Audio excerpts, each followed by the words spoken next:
Sometimes you see kids or, well, even adults who seem to be really struggling with behavior, with emotions, Yeah. and it's hard to know, isn't it? Is it just a tough phase or something more? Yeah, absolutely. It's a common question. So for this deep dive, we wanted to explore a specific group of conditions, the disruptive, impulse control, and conduct disorders, Okay. just to try and get a clearer picture when these kinds of challenges become, really significant. That's a great goal. And the information we're drawing on really helps map out the core features of these different patterns. Okay. And understanding those differences, the nuances, helps us tell apart, say, oppositional defiant disorder from intermittent explosive disorder or from conduct disorder, which is generally more serious. Right. So the idea is to pull out those key characteristics, maybe touch on causes, treatments, just get a better handle on it all. Exactly. Let's do that. Okay, so where should we start? Maybe with oppositional defiant disorder, ODD. That name sounds, well, Yeah. defiant. It does, doesn't it? Yeah. And that's fitting.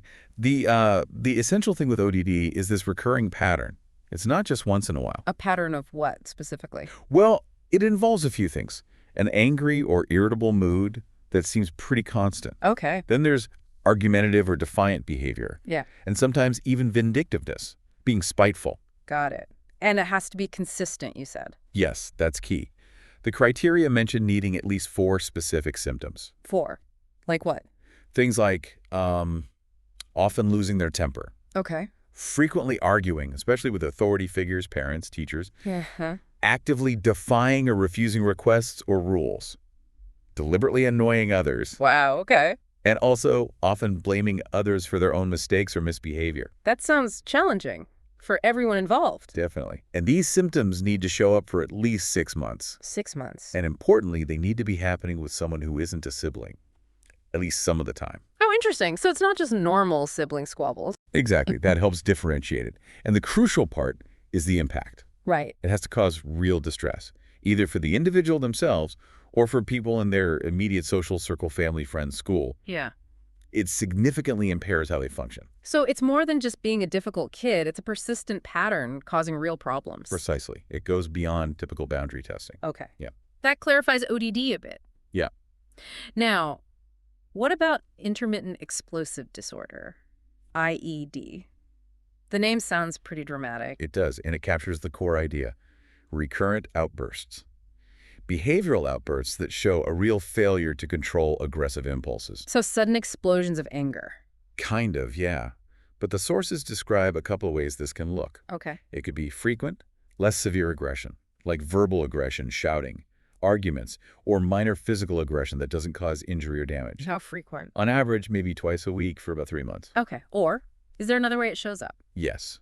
Or it could be less frequent but more severe outbursts. More severe how? Like 3 instances within a year involving actual damage to property. Oh, wow. Or physical assault leading to injury against people or animals. That's serious. Very. And a key thing here is that the aggression is way out of proportion to whatever triggered it. So a massive reaction to a small problem. Exactly. And it's typically not premeditated. It's not like they planned it to get something. More impulsive. Yes, very impulsive, like a failure of the brakes, And these outbursts cause marked distress for the person or impair their work or relationships. Or lead to trouble. Yeah, financial or legal consequences aren't uncommon. And there's an age limit mentioned, too. Right. Diagnosis typically isn't made before age 6 or the equivalent developmental level. Helps rule out typical toddler tantrums, for instance. Gotcha. Okay, so ODD is defiant patterns, IED is impulsive outbursts. What about conduct disorder, then? CD. That sounds broader. It is broader and often involves more severe behaviors. Conduct disorder is defined by this persistent pattern of behavior. Persistent again. Yes. A pattern where the basic rights of other people or major age-appropriate societal norms or rules are violated repeatedly. Violating rights and rules. Okay, what does that actually look like? Well, the diagnosis requires at least 3 characteristic symptoms in the past year, with at least 1 present in the last 6 months. 3 symptoms from a list. Yeah, and the symptoms fall into roughly 4 categories. Okay, what are they? First, aggression towards people and animals. Like? Bullying, threatening, intimidating others, starting physical fights, using weapons, being physically cruel to people or animals, forcing sexual activity, really serious stuff. Definitely. What's the second category? Destruction of property. Okay. So deliberately setting fires with the intent to cause damage or deliberately destroying others' property in other ways. Okay, third. Deceitfulness or theft. Things like breaking into someone's house or car, lying to get things or avoid obligations, conning others, or stealing items without confronting the victim, like shoplifting or forgery. Right. And the last one? Serious violations of rules. Such as? Staying out late at night, despite parental rules, starting before age 13. Running away from home overnight at least twice. Or often skipping school, again starting before age 13. Whoa. That's a significant list of behaviors. It really is. And again, like the others, this pattern has to cause clinically significant impairment in social, academic, or occupational functioning.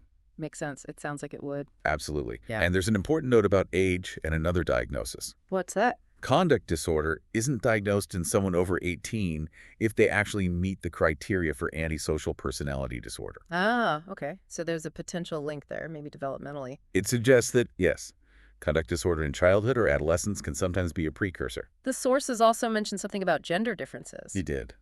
While it's diagnosed more often in males, the way it presents can differ sometimes. How so? Well, females with conduct disorder might be more likely to show behaviors like lying, running away, truancy, substance abuse, maybe less confrontational aggression sometimes. Less physical fighting, maybe. Perhaps. Though relational aggression, like spreading rumors, social exclusion that can be high in both males and females. Males might show more physical aggression, fighting, stealing, vandalism, but it's not a strict rule, more like tendencies. Okay, good to know it's not uniform.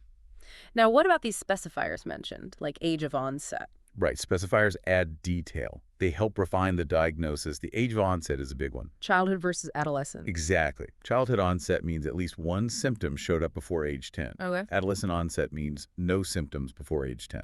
And there's unspecified if we just don't know. Why does that timing matter? Well, the research, like the info we reviewed, suggests that the childhood onset type is often associated with higher levels of aggression and maybe a greater risk of persistence into adulthood, potentially leading to antisocial personality disorder or substance problems later on. So, earlier start, potentially more serious course. Often, yes. Then there's another really important specifier, with limited prosocial emotions. Limited prosocial emotions. What does that mean? It points to a specific pattern in some individuals with conduct disorder. It requires showing at least two characteristics consistently over a year across different relationships and settings. Two characteristics like? Lack of remorse or guilt after doing something wrong. Callousness or a lack of empathy, being indifferent to the feelings of others. Right. Being unconcerned about performance, not worried about doing poorly at school or work. Okay. And having shallow or deficient affect their emotional expression, seems flat, cold, or insincere. That sounds like a really distinct and concerning pattern. It is. It often indicates a more severe variant of the disorder, potentially with different underlying causes and needing different treatment approaches. And there's also just a severity specifier. Mild, moderate, severe. Yes, based on the number of conduct problems and the harm they cause. Mild means few problems beyond what's needed for diagnosis, causing minor harm. Severe means many problems, causing considerable harm. Moderate is in between. Okay, so the specifiers really add layers to the diagnosis, especially that childhood onset linked to later issues. That seems critical for early intervention. Absolutely critical. Identifying it early opens that window. Now, the sources mentioned etiology, the causes. Moffat's theory came up. Two types. Yes, Terry Moffat's developmental theory from the early 90s is quite influential here. She proposed two main pathways for antisocial behavior. Which are? Life course persistent. Sounds like what it is, persistent through life. Pretty much. Starts early, sometimes as young as age 3, with things like biting, hitting. Then it progresses through childhood and adolescence into more serious kinds of offending that often continue into adulthood. And what did Moffat suggest causes this type? She pointed to a combination of factors. Neurological factors potentially present early on subtle deficits in things like verbal skills, executive functions like planning and impulse control, maybe memory. Okay, sort of underlying vulnerabilities. Exactly. Combined with having a difficult temperament from infancy and then experiencing adverse environmental factors. Things like poor parenting, lack of supervision, abuse, growing up in poverty, neighborhood disadvantage. It's the interaction between the individual's predispositions and a problematic environment. A tough combination. What was the other type? Moffat described? Adolescence-limited? So just during the teen years. Generally, yes. Moffat saw this as more common, actually. It involves temporary antisocial behavior that starts and often finishes during adolescence. Why does it happen then? She linked it to the maturity gap teens experience. They might look and feel more like adults biologically, but society still restricts their access to adult privileges and responsibilities. Ah, so they act out to feel more grown up or independent. Sort of. Engaging in delinquency with peers can be a way to claim adult status, demonstrate autonomy, or fit in with a certain group. But it's often inconsistent. What do you mean? Like they might shoplift or vandalize with friends, but still follow rules reasonably well at home or school when alone. The behavior isn't as pervasive across situations as the life course persistent type. And it usually stops. For most, yes, as they transition into legitimate adult roles and find less motivation for antisocial behavior. Moffat's theory really highlights that not all teen rule-breaking signals a lifelong problem. That's a really useful distinction. Life course persistent versus adolescence limited. Okay. Before we get to treatment, the sources mention differential diagnosis, making sure it's not something else. Crucial point, Yeah. because some behaviors overlap. Like with ADHD, impulsivity there could look like rule breaking. Exactly. But with ADHD, the rule-breaking is often more about poor impulse control, disorganization, not paying attention, rather than a deliberate intent to violate rights like you see in conduct disorder, though they can't co-occur. Right. And differentiating it from ODD. ODD involves defiance, negativity, hostility towards authority figures, but typically not the more severe violations of rights seen in conduct disorder, like aggression, destruction, theft. ODD might precede CD sometimes, but they are distinct. Okay. And there was something about just isolated bad behavior. Yes. Child or adolescent antisocial behavior. That's a term for isolated incidents that don't fit the pattern or criteria for a full disorder like CD or ODD. It's important not to overdiagnose normal missteps. So really looking at the whole pattern, the severity, frequency, pervasiveness is key to getting the diagnosis right. Absolutely. Which then guides treatment, of course. Right. Let's talk about treatment. The materials suggested that interventions work best for younger kids and when families are involved. Yes, that comes through strongly, particularly for conduct disorder. Earlier intervention, say in pre-adolescence, tend to have better outcomes, and involving the family is often essential. What kinds of family involvement? Well, one major approach mentioned is parent management training, or PMT. Patterson and colleagues developed a well-known version. Parent management training, what does that involve? It essentially teaches parents effective strategies for managing their child's behavior. Ow. It focuses on helping parents pinpoint specific problem behaviors, monitor them, and then systematically use rewards or reinforcement for positive pro-social behaviors. Encouraging the good stuff. Exactly, and teaching them effective non-punitive consequences for negative behaviors. Things like using timeout correctly or response cost, like losing privileges for misbehavior instead of harsh or physical discipline, which can often backfire. So giving parents concrete tools and strategies. Precisely. Building their skills and confidence in managing challenging behaviors more constructively. Okay, that sounds very practical. There was another one mentioned too, multisystemic treatment, MST. Yeah. Yes, MST. That's a more intensive and comprehensive approach. How so? It operates on the idea that conduct problems arise from and are maintained by influences across multiple systems in the young person's life. Multiple systems. The individual themselves, their family, their peer group, their school, and even the wider community or neighborhood. So it tackles all those levels? It tries to, yes.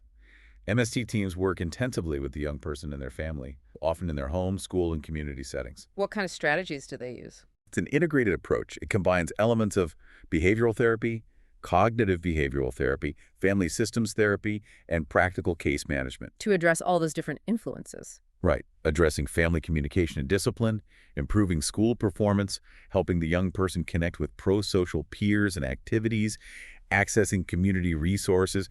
It's very holistic. That sounds like a really thorough wraparound kind of support. It can be very effective, particularly for adolescents with more serious conduct problems, often as an alternative to out-of-home placement. Wow. Okay, this has been incredibly helpful, really breaking down these different disorders. Yeah, I think the key is seeing those distinctions, ODD's core of defiance and irritability. Right. IEDs focus on those impulsive, disproportionate, aggressive outbursts. And then conduct disorder's broader pattern of violating rights and major rules. And remembering Moffat's idea about onset timing childhood versus adolescent giving clues about the pathway. Exactly. That's such a valuable framework for understanding conduct disorder, especially. And the treatment piece emphasizing starting early if possible, and definitely involving the family through approaches like PMT or the broader MST. Those seem to be the most evidence-based roads.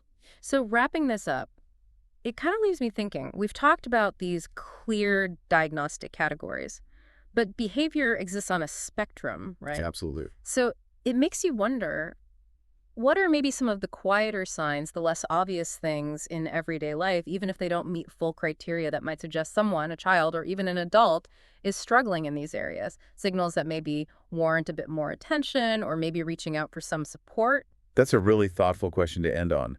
What are those subtle indicators we might notice? Definitely something worth considering as we interact with people.